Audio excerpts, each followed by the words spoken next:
Hello, everybody. Welcome to the pilot episode of Your Money Matters. I'm your host, Risa Singson Kaupeng. And for the next 30 minutes or so, we will be learning from industry experts Bart Bora, Joan de las Peñas, and Noel Arandilla. Excited ako kasi when we talk about money, hindi lang pera-pera yan. So I promise that if you stick around to the end of the show, sigurado may matututunan kayo to move your finances forward so you can retire wealthy. Talaga mo!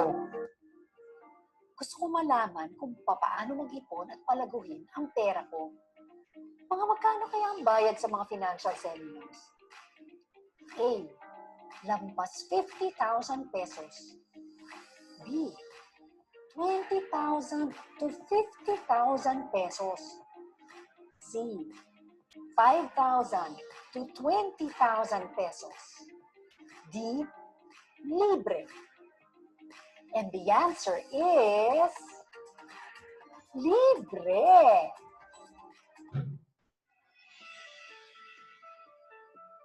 Okay, we are back to our show and we're in the segment called Finance 101. Naku, pagdating talaga sa pera, kailangan tayo mag-umpisa sa pinaka-basic. And we have here, as we've mentioned, our industry experts. Hi, Bart, Joanne, and Noel. Kamusta kayo? Hello, Sister Risa. Yan, ako. Di ba? Ang gaganda ng mga ngiti nila. Yan mga ngiti ng mga kalmado kahit na may pandemya. Di ba? Kasi karamihan ng mga tao ngayon are in a panic, di ba? Yung mga nawalan ng trabaho, yung mga ano. Pero ang pag-uusapan natin today is about the thinking na ang investing and financial literacy are only for the rich. So, kanina, meron tayong katanungan dyan. Totoo ba na libre ang financial seminars? Because, every education is expensive, di ba?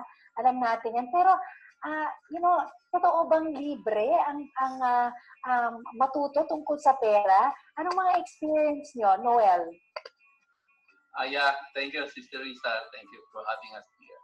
Anyway, talagang we give financial education for free kasi this is just our paying it forward kasi may nagturo sa amin, mga mentors namin dati, tinuruan kami ng libre at saka talagang nakakatulong, no? And it's our time to pay it forward. Ibibigay naman ng libre sa iba. So yung join yung thinking na yung pag-invest, yung financial literacy pang mayaman lang yan. Bakit why is that a wrong thinking? Well, actually, based sa sinasabi natin kanina about financial education, financial education talaga, it's actually free kung alam mo kung saan mo makakuha ng financial education. Marami lang dyan sa iba, kino-complicate nilang financial education para marami hindi makakaintindi, para magbayad ka para maintindihan mo. But in reality, ang importante talaga is you make financial education napaka-simple. Kasi ang financial education talaga, pag naintindihan mo, simple lang talaga yan. In fact, if you understand financial education, madali mong i-simplify. So, ang pinaka-importante yung ginagawa namin is ginagawa namin na very, very simple. No? We have a book that talks about that na ang financial education, ang mali kasing paniniwala is para bang when you talk about financial education, maraming nagsasabi na, ay, para lang sa mayayaman yan. But in reality, actually, financial education is talagang for everyone.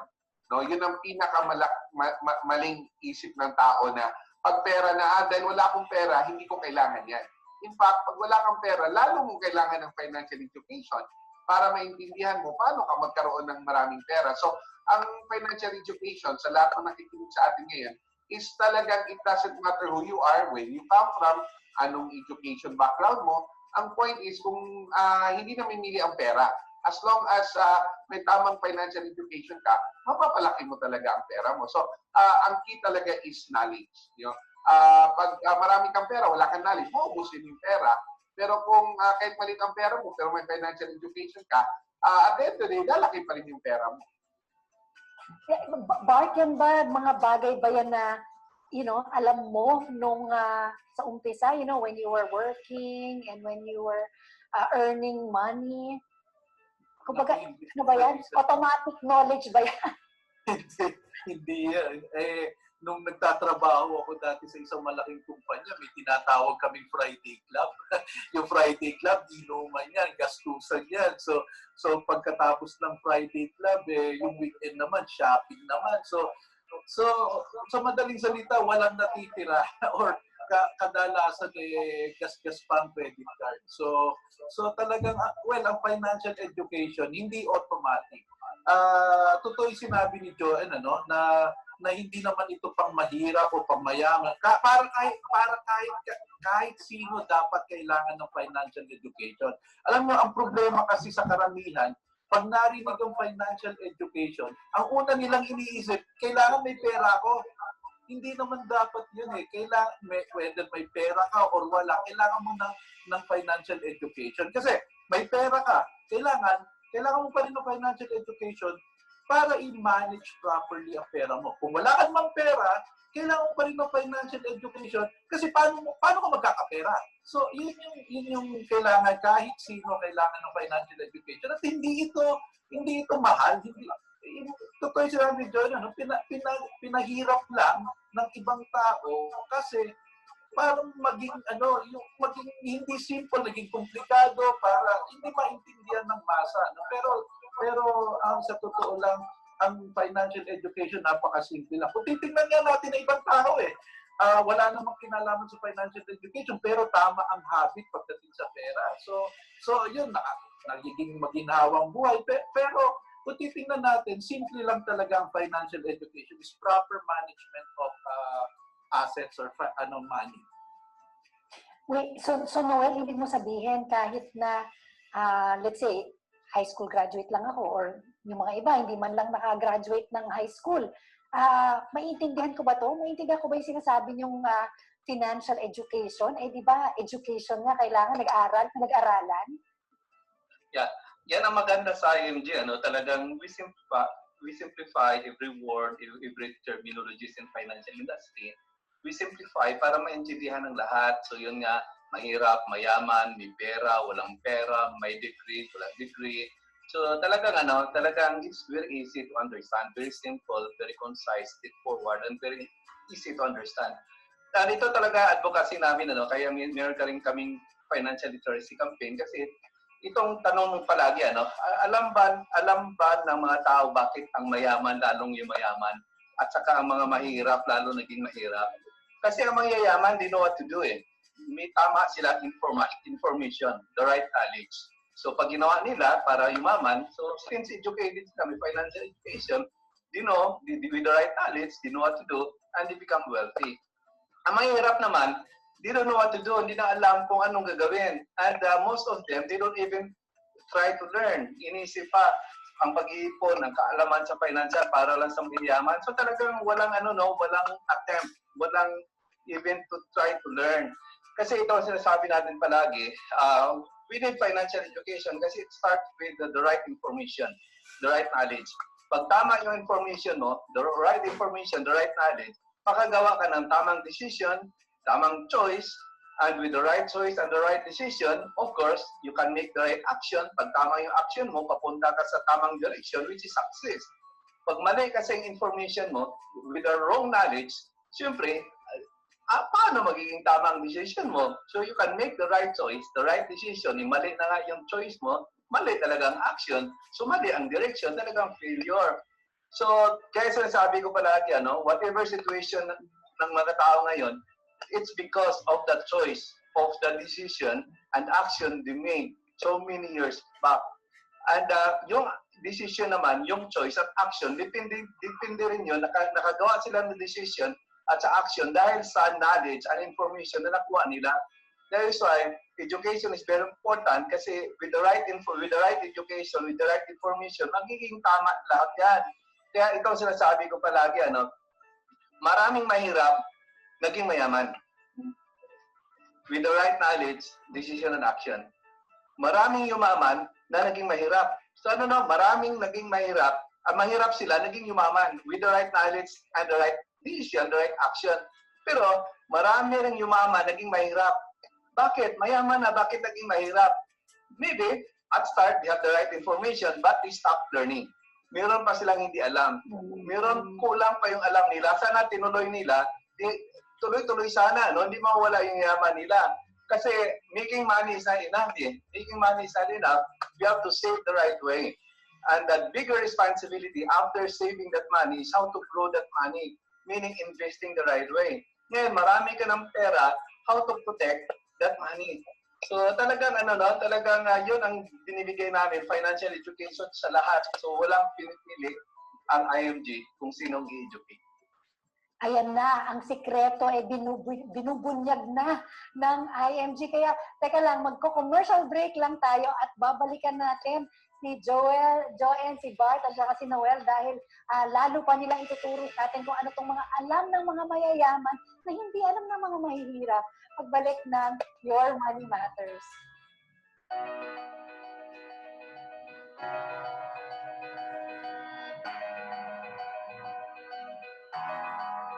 Makalaya sa utak. Sa usaping pinansyal, magkaroon ng sapat na kaalaman. Matutong mag-ipon para sa kinabukasan. Ang pinagpaguran. Hindi masasayang. Hindi mababaliwala. Palagahan ng kinikita. Para sa sarili. Para sa pamilya. Para sa mga nangyari sa buhay. Ako! Kami! Tayo! Join ako! Kaya nating abutin ang 30 million Filipinos financially educated by the year 2030. Hashtag 30M2030. Corina Sanchez Rojas. Kasama ninyo sa isang makabuluhang misyon.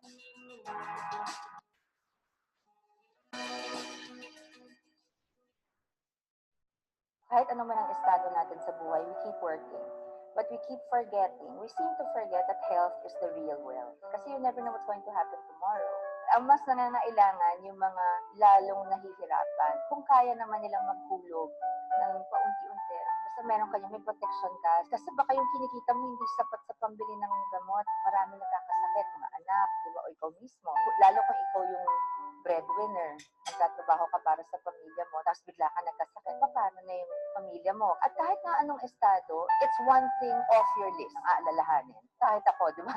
So, that's why it's important to have.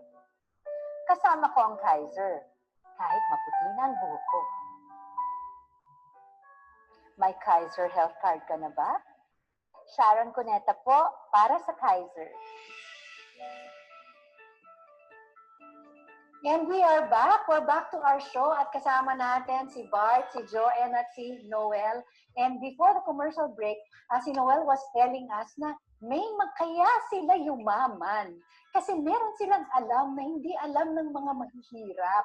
So, Noel, you were talking about that, yung mga right knowledge, di ba? Na yan ang sineshare ng IMG sa mga kahit kanino, di ba? Learning is important. Okay. Go ahead, Noel. Thank you. Thank you, Sister Isa. So talagang learning is very important. It started with school, no? College, university, doon nag-aral tayo.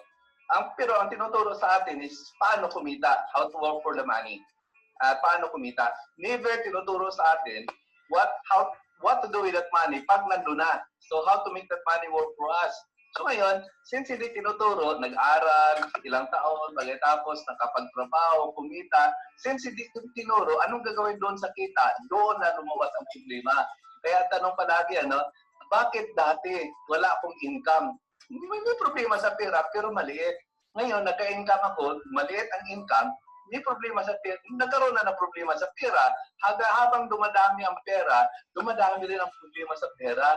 Kaya talagang dapat ang transition, alam na natin paano kumita, kailangan naka-mindset tayo na I have to attend financial education. Kailangan damihan ko yung alamin ko kung paano, anong gagawin ko dito sa pera kasi making money sa hinapi, kahit na isang tambak ang pera nandiyon, pero hindi ka marunong mag-manage, talagang wala pa rin. So marami tayong ituturo. Marami the psychology about money, about everything.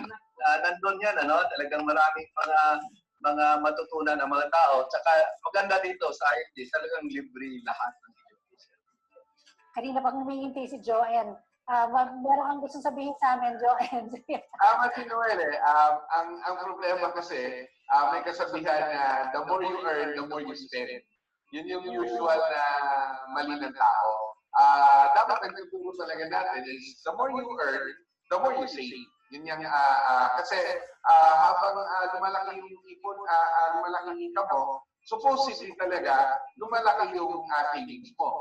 Pero nangyayari, the more you earn, lumalaki lalo yung mga utang mo. Kasi may mga tao na once na, kung kailan malaki ang kita nila, marami nag-o-offer sa kanila ng loan.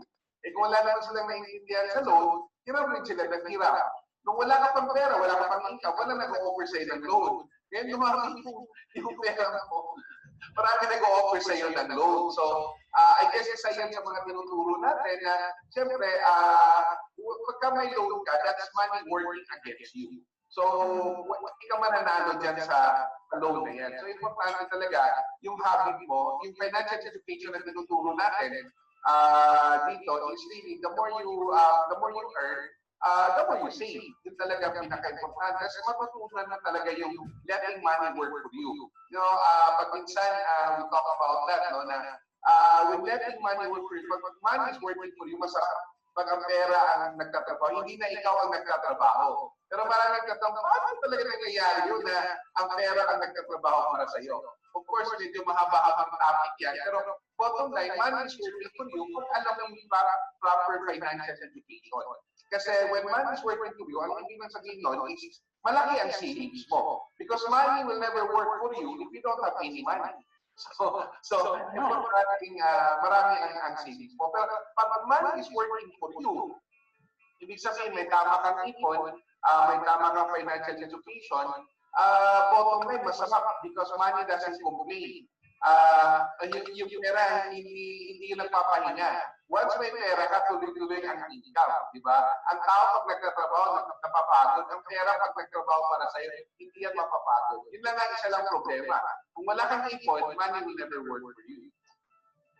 Well, yung concept na yun, Bart, about money working for us, hindi natin natutunan yun nung bata tayo. No? Kahit sa college, hindi natin tinuro yun. Di ba? Sis, talagang ang ano lang yan, ang importante, kailangan yung proper handling ng pera. Kasi otherwise, kailangan mag-build up ka ng pera mo. Kasi kung walang pera, syempre, walang magtatrabaho para sa'yo. Ganun lang kasi yan. So una mong gagawin is how to build that yung pera mo. So, alam mo, nabanggit mo rin sis kanina, yung ngayong pandemic, ang daming namang problema sa mga emergency fund. Actually, dito sa financial education, kaya importante ito kahit kanino. Dahil, kagaya nito, pandemic, kung naturuan lang sila to properly manage yung finances, ang emergency fund is different from your other investments. And in a way na para kahit may mangyari, may bubunutin ka, pero hindi nagagalaw yung pang-education mo, hindi nagagalaw yung mga ibang mo, para paglalaanan mo ng gasto. So alam mo, financial education is really important na, alam mo, ang galaw ng pera, parang galaw din ng technology ng mga computer yan, napakabilis din. So, every month or every year, ang mga financial institution mag-o-offer ng different rates of return, yung mga ganon. So kung properly informed ka sa mga bagay dito, then mas ma-manage mo ang finances mo ng tama. Bart, you mentioned yung mga pag-emergency fund, minsan ang nadukot mo na yung pang tuition fee ng anak mo. Kasi, di ba, it's happened. Meron ako mga narinig, maraming mga tao na hindi na nila na-enroll yung mga anak nila nitong pandemic kasi nawalan sila ng trabaho. Di ba? And so, yan yung sinasabi mong kailangan hiwalay. Meron kang ibang bulsa, kumbaga, yes, para sa emergency fund. Sa proper management ng finances mo, talagang parang cookie jar, di ba? yung mga alkansya, may mga iba't ibang bote ka na pinaglalaanan mo ng, parang ganun lang kasimple yun. So, with proper information, then you can really properly manage your finances. Actually, Sister Risa, sa financial education, no? Ito yung isa sa mali ng tao. Maraming pupunta sa college, 4 na taon, 5 taon, para matuto paano magtrabaho para sa pera. They work for the money. Pero hindi sila pumasok sa isang institution para matuto paano ang pera magtrabaho para sa kanila. So, very important, 50% matuto tayo paano tayo magtrabaho sa pera, pero huwag nating kaligtaan na dapat ang financial education para naman tayo matuto na ang pera magtrabaho para sa atin. Kasi kung ang pera, hindi tayo marunong ang pera magtrabaho para sa atin, habang buhay magtatrabaho tayo sa pera. Dapat darating ang panahon, kung may tama kang financial education, darating ang panahon na nagtrabaho ka para sa pera, nag-iipon ka, pero darating ang panahon na may plano ka na pwede mo sabihin sa pera, ikaw na ngayon ang magtatrabaho para sa akin. Yan ang pinaka-importante. Kasi it doesn't matter how much money you earn, what really matters is how much money you keep. So kung right this moment, kahit ano pang income mo, kung wala kang nakikip, maraki ang problema mo. You need a financial education. And hindi rason na dahil maliit ang income mo, wala kang ikikip. Or malaki ang income mo, wala kang ikikip. Pag tama yung financial foundation mo, which is tinuturo talaga natin yan, yung proper financial foundation, darating talaga ang panahon that money will work for you. So I think dito sa especially itong show natin, they have to learn na at the end of the day, lahat ng ituturo natin is financial education so that masasabi nila that money will work for them. Masarap yun pag nangyari yun. Noel, ng mga ibang tao kasi, ang pagkaintindi nila about money working for them, di ba, pag may binili ako, pinambayad ko yung pera ko, it worked for me. Kasi nakuha ko yung gusto ko. Yung money working for us, hindi naman yun ang tinuturo nyo, no? Yeah.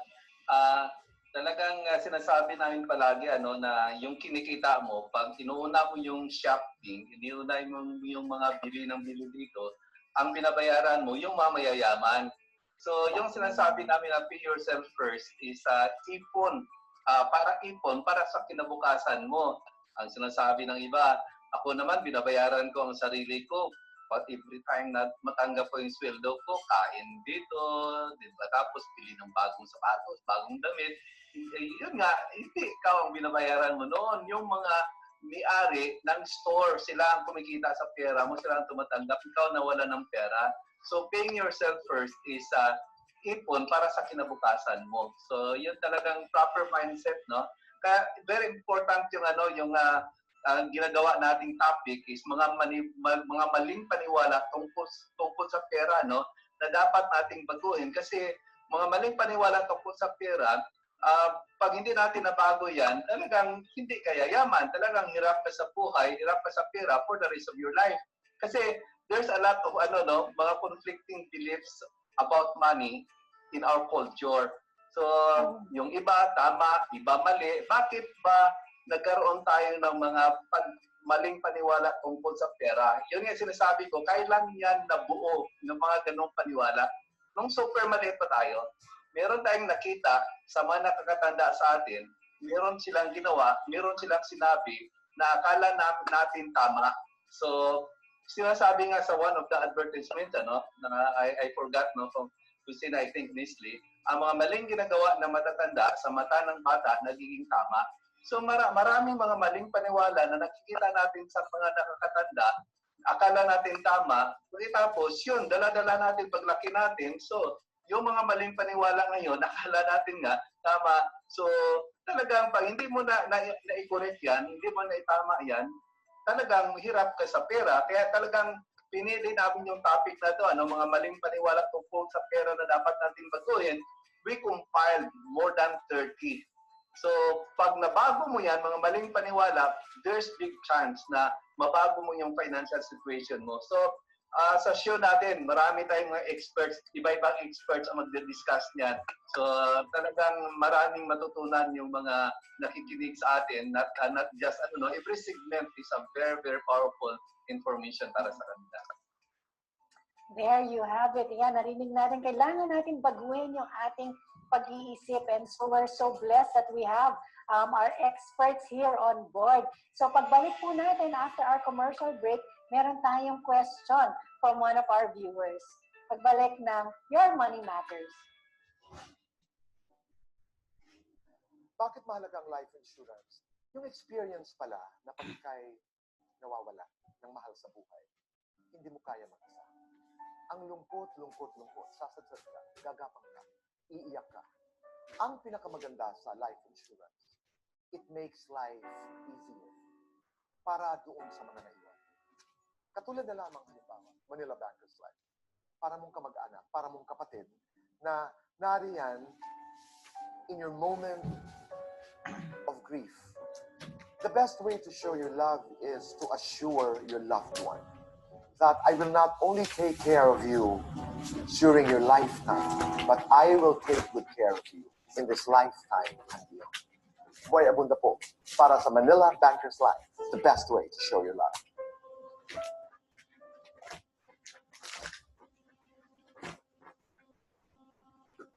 Kahalagahan ng pag-inom ng sapat na tubig araw-araw. Ang pag-inom ng tubig ay importante sa ating kalusugan. Tubig ang isa sa mga dahilan kung bakit gumagana ng mabuti ang ating katawan. Ang tubig ang nagdadala ng oxygen, minerals, at iba pang nutrients sa buong katawan. Nakakatulong ang tubig na pagandahin ang ating balat. Tumutulong ang tubig na kontrolin ang temperatura ng ating katawan. Kailangan ang tubig para ma-digest ng maayos ang ating kinain. Nakatutulong ang tubig sa pag-alis ng body waste sa ating katawan. Ang kakulangan ng tubig sa katawan ay nagdudulot ng mataas na blood pressure. Naiiwasan ang pamumuo ng kidney stone kung sapat ang iniinom na tubig. Maaaring makatulong ang pag-inom ng sapat na tubig sa pagbabawas ng timbang. Naapektuhan ng kakulangan ng tubig sa katawan ang energy level at brain function ng isang tao. Nakakatulong na mabawasan o maiwasan ang pananakit ng ulo ang pag-inom ng sapat na tubig. Ito po ay hatid ng Kalusugang Kapamilya ng Kaiser Medical Center. Kaagapay mo sa kalusugan.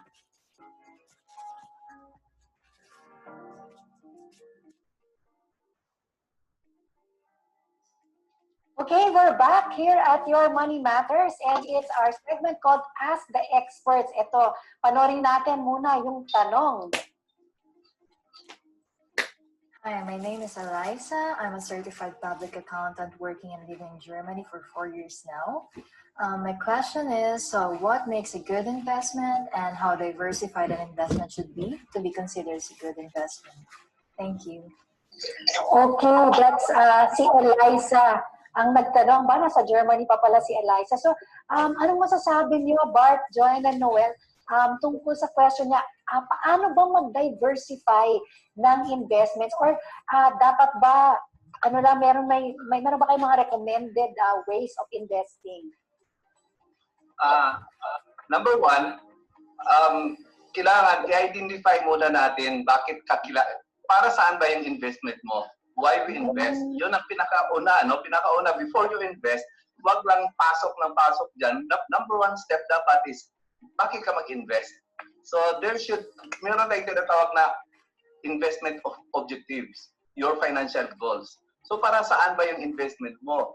So, para retirement ba? So, titingnan mo, ang retirement mo, ilang taon pa? So, siguro, kung bata, mga 35 years, 40 years from now, or probably para sa healthcare mo when you retire, kasi may healthcare ka ngayon, may ka trabaho, pero pag retire mo, hindi mo dala, or kahit wala ka pang pamilya, education sa mga anak mo, or para sa parents mo. So meaning, your financial goals, yun unahin mo. So lagyan mo ng time frame. So specific na magkanong amount, kailan mo kailangan.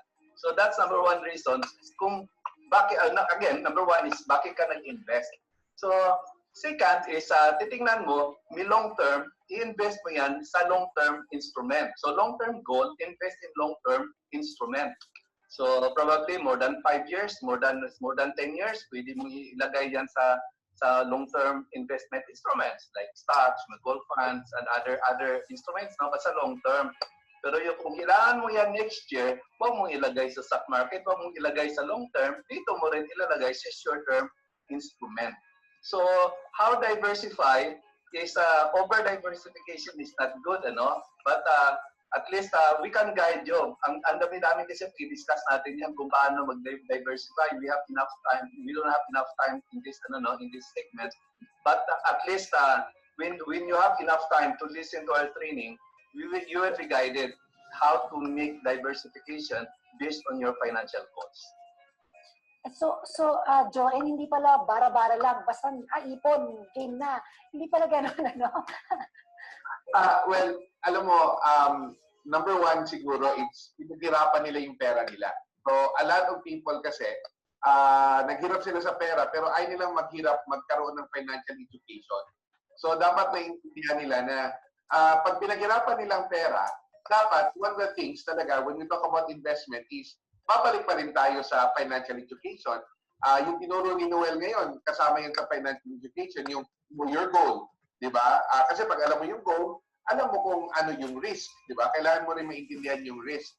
So, hindi yan dahil nakarinig ka lang ng yung kaibigan mo, nag-invest, susunod ka na rin doon without really understanding. So, it's very important. Yung isa sa mga tinuturo namin ngayon is yung tinatawag na DIY, do it yourself.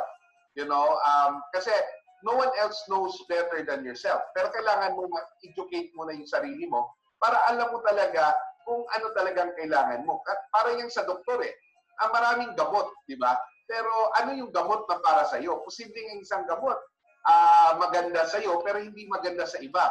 So, paano mo malalaman kung ano yung gamot? So, maraming ways to really understand. So, yung pagtanong natin na ano yung investment, diversification, hindi lang ganun kasimple talaga.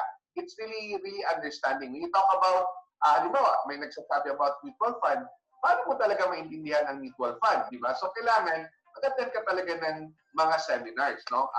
In fact, yung mga tinuturo namin dyan, siyempre, iba-iba ang situation. So, pag iba-iba ang situation, iba talaga ang solusyon. Pero, one of the most important thing lang talaga is you have to understand na pinaghirapan ang pera. So, pag pinaghirapan mo ang pera, dapat ang pera will work hard for you. So, dun sa tinatawag natin na risk, kailangan mo maintindihan yung risk, no? So, once maintindihan mo yung risk, hindi ka na mamroblema. Let's assume, example lang, nag-ipon ka para sa kids education mo, para sa college ng anak mo. Tapos yung anak mo, nasa high school pa lang, hinintuan mo na yung investment mo. Natakot ka nang mag-invest. So, hindi mo naintindihan or withdraw mo na yung invest mo. So, the question is, ba't mo withdraw? Ang investment na yan para sa college education ng anak mo. So, iba-ibang way. Pag diba, short term lang ang investment mo, iba rin ang ginagawa. Pag long term, iba rin ang ginagawa. So, it could be na the investment can be very varied. Iba-iba. And talagang kailangan mo malaman yung purpose. But the most important thing is educate yourself. Kumbaga, don't do something that you don't understand. It's very, very important that you have to understand. Ang problema kasi, when you talk about financial education, maraming tao sabi, kayo na lang, kasi busy ako sa trabaho ko. Di ba? Kung busy ka sa trabaho mo din, pinaghirapan mo yung pera mo, dapat maging busy ka rin to learn financial education. Bart, so ibig sabihin, it's not enough na, nag-ipon ka for your retirement. Kasi may mga ibang tao, may retirement sila, tapos nagkasakit. Naku, isang sakit pa lang, isang hospital pa lang, naubos na yung inipon nila for retirement. Oo. Marami akong kilala, in fact, nag-retire sa government company. Tapos, may nakuhang retirement fund. 65 years old sila. Pagdating ng 70, ubos yung retirement fund. Pero hanggang ngayon, 85 years old na sila, buhay pa sila. So, wala na silang pera. So, it was not properly managed yung retirement fund. Now, yun yung pero yung pag pinag-usapan kasi natin yung diversification of funds, talaga mahabang topic yan. Pero tama yung sabi ni Noel, determine mo yung goal mo, okay? Para bago ka dumating sa retirement mo, nakalaan na bawat isa yung ano yun para saan yun. And well, of course, habang sa mga taong bata pa, na habang nag-build pa ng finances nila, pag may goal ka na, check mo ngayon yung resources mo. Check mo ngayon kung kulang or ano. Kasi sa IMG, tinuturo din namin kung paano ka magkakaroon ng extra income. So, yun yung mga bagay na tinuturo namin sa IMG. Hindi lang yung talagang ano, pero para to reinforce your present income. Ayan, you heard it from Bart, Noel, and Joe, and we've spent, the entire episode, and if you've made it to the end, I'm sure meron kayong natutunan, and I hope that this learning that you got today will translate to a wealthier you, so that you can retire comfortably. And that's been one episode, our pilot episode of Your Money Matters. I hope the learning that you got today from Bart, Joanne and Noel will translate to a wealthier you so that you can retire comfortably. Till our next episode. I'm Bart. Joanne. I'm Noel. And I'm Risa. See you again next week, cause your money matters. We would like to thank our sponsors. Learn the secret to saving and building your future. Become your own financial educator through IMG, International Marketing Group, your total financial solution. Kalusugan mo ay kayamanan ng buong pamilya. Kaagapay mo hanggang sa pagtanda. Kaiser International Health Group, the first name in healthcare. Walang pag-aalinlangan sa kinabukasan ng pamilya dahil kasama mo ang Manila Bankers Life. The best way to show your love. Nangungunang kaagapay mo sa kalusugan. Kaiser Medical Center, your partner in health and wellness.